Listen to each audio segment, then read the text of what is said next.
370 gets abrogated. It's a huge step. And again, again we talk about the same thing, Aditya.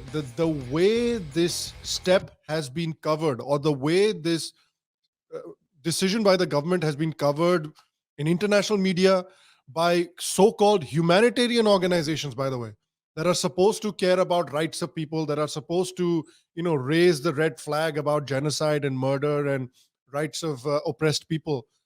The way those organizations covered this step, the way the major media houses came and covered this step, the way so-called public intellectuals and the commentariat covered this step, you would be forgiven from thinking, if you're a non-Indian, or even if you're an Indian who doesn't really pay attention to the news, wo Facebook pe jata hai din mein 2-3 baar, and that's where he gets his news. You could be forgiven for thinking that the Indian government was planning a systematic genocide of the Kashmiri Muslim population. This was the way this was covered, is what I'm saying. Being a member of the media, what was going through your head around that sort of 1 year period from the abrogation, when it was at its highest intensity, this sort of propaganda? What was going through your head as a member of the media yourself? Usually I don't take names, and Sure. I prefer not taking names, but I will take a few names today and, try to, because it's been, many years now. Yeah. And I'll begin by mentioning a very small story. I was in 2020, January, Feb, I was in Iowa, and a US State Department, had invited me to observe the elections there, and when the caucuses really happened. And my driver, from my hotel to the restaurant and other places, was, I think, from Palestine. Okay. And he asked me, "Where are you from?" And I said, "Kashmir." And he said, "Oh, yes, we have a blood relation with them." I said, "Really? What is it all about?" He said, "The Indian government, Modi, is killing Kashmiri Muslims, every day." So I said, "Okay, great." So that's how, it began. And that's the propaganda that's been happening. Yeah. And another story. Uh, I was on an exchange, on a fellowship, where there were 4 people from India, journalists and politicians, and there were 3, 4 from Pakistan. There were 2 Pakistani parliamentarians. I don't know if we mentioned this earlier, but it's important to mention, and people should know that every time we had a meeting with a congressman or a senator or a senior functionary in the U.S. government, whenever we came out of the meeting, I saw these 2 parliamentarians, a woman and a man, taking videos of themselves, these videos that they took and then uploaded on Twitter. And I was astonished. Every time we exited, they said in the video, the 2-minute video, that आज हमने इन senator या इन congressman से meeting की और हमने कश्मीर का मुद्दा उठाया और हमने कहा कि कश्मीर को आज़ादी की ज़रूरत है और हम अमन चैन में रहने वाले हैं और पाकिस्तान हमेशा भरपूर freedom of expression को believe करता है.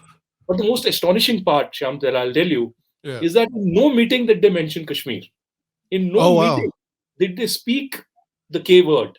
So I was shocked, the kind of propaganda that was running. Or perhaps they were told that here's a Kashmiri Pandit and you dare not, mention it. So in no meeting did they mention Kashmir, but they had these deliberate videos that they continuously did for the Pakistan media elsewhere for propaganda to take place. Wow. So this is the reality of the day, and how Pakistan and the radical groups continue to do that. Now, over the years, we've seen Amnesty International, we've seen Human Rights Watch, we've seen media organizations also do complete biased reportage. Now, I'm in media. I've worked with some of the top news organizations in India, the top 3 television channels. But I remember since 2006 onwards, when I did Kashmir activism, at least for a few years, there was a certain senior editor from a very popular channel called NDTV, who invited me for a discussion on Kashmir and said that, her, of course, her secretary or her teammate told me that, there's a special show that we have to do on Kashmir, and you'll be taken to Kashmir, and there will be many activists and people from different voices and different ideologies will be there. I was okay. I'd never, till 2013, I've never visited Kashmir. So I was very excited that, I'll get an opportunity to visit Kashmir. Yeah. And then they asked me that, could you advise at least 10, 15 more people so that we can invite them?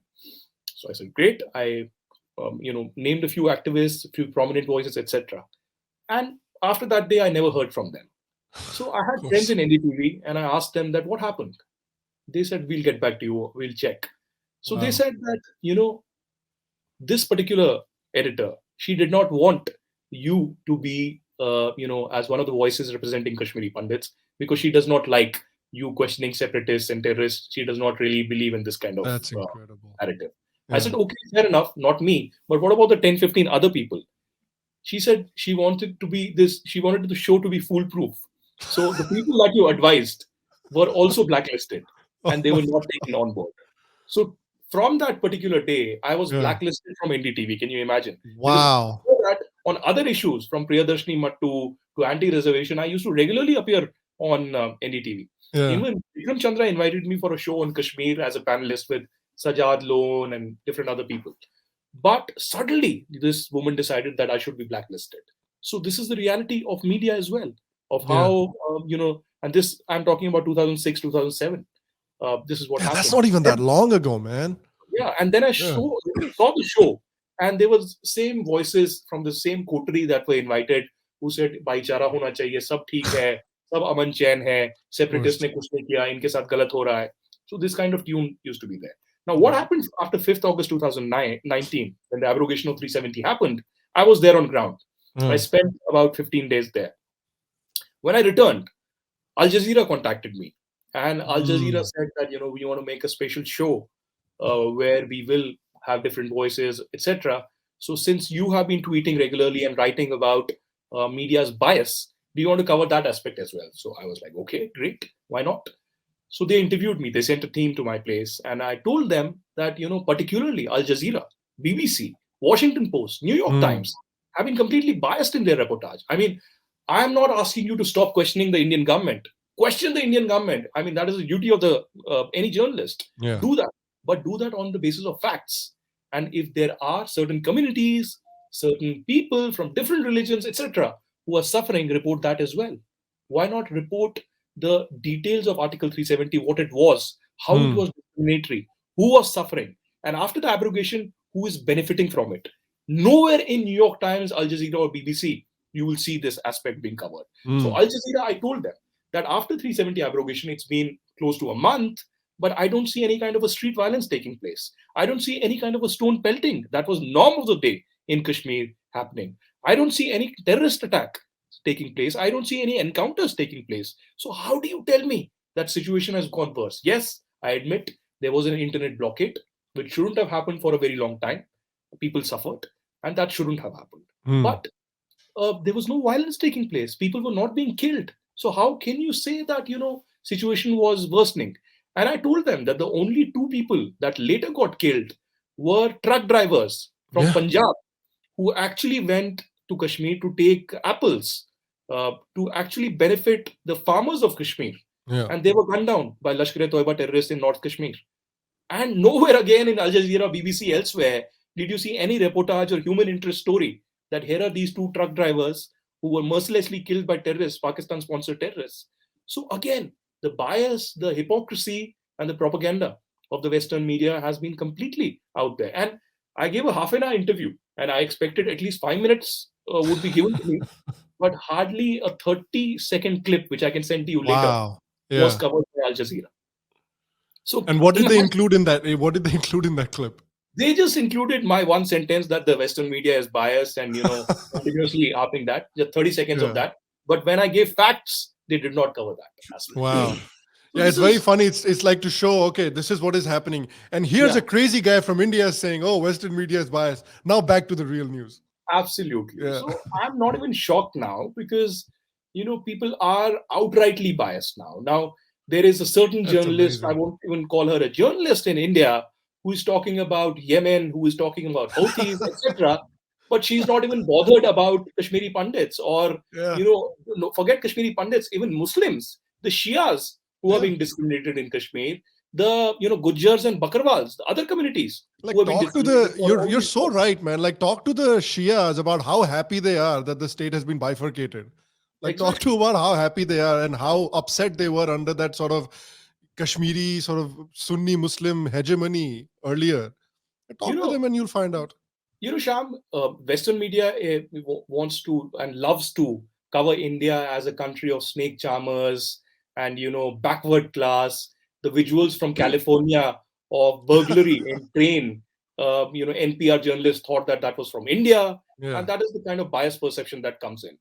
But Yeah. nowhere again in any of the New York Times or Washington Post pieces would you see an elaborate analysis of 370. They love to mention, there is caste divide in India.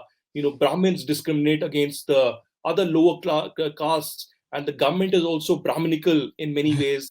But they will never say how the Dalits were being discriminated through 370. Can you Yeah. imagine that in many years back, decades ago, there were, Safai Karamcharis who were brought in from Punjab to Jammu and Kashmir.